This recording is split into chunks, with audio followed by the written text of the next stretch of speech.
ചരിത്രം ഇങ്ങനെയൊക്കെയാണെങ്കിലും ക്ഷേത്രം പണിയണമെന്ന് അതിയായ ആഗ്രഹമുദിച്ചത് തിടനാട് ചന്ദ്രമതിയമ്മയുടെ ഇളയ മകൻ ഉന്മേഷിനാണ്.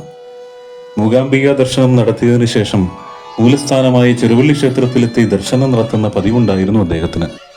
തന്റെ മനസ്സിലുദിച്ച ആഗ്രഹം സഹോദരനായ ഉല്ലാസിനെ അറിയിച്ചു. നമുക്കെല്ലാവർക്കും കൂടി ക്ഷേത്രം പണിയാം എന്നായിരുന്നു ഉല്ലാസിന്റെ മറുപടി.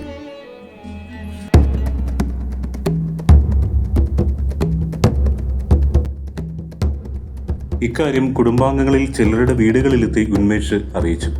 സാമ്പത്തിക ബാധ്യതയും ക്ഷേത്രം നടത്തിക്കൊണ്ടുപോകാനുള്ള ബുദ്ധിമുട്ടും കണക്കിലെടുത്താകണം മച്ചകത്തുമായി ക്ഷേത്രം പണിത് കുടിയിരുത്തണമെന്ന ഉദ്ദേശ്യം ആർക്കും ഉണ്ടായിരുന്നില്ല എന്നതാണ് വാസ്തവം. ഇതിനുശേഷം പല കുടുംബങ്ങളിലും അനർത്ഥങ്ങളുണ്ടായി. അങ്ങനെ കുടുംബത്തിലെ മുതിർന്നവർ തറവാട്ടിൽ ഒത്തുകൂടി. ദേവിയെ മൂലസ്ഥാനമായി ചെറുവള്ളിയിൽ കൊണ്ടുപോയി കുടിയിരുത്തുക, അല്ലെങ്കിൽ ക്ഷേത്രം പണിത് ഇവിടെ തന്നെ ആരാധിക്കുക, ഈ രണ്ട് ഉപാധികളായിരുന്നു മുന്നിൽ.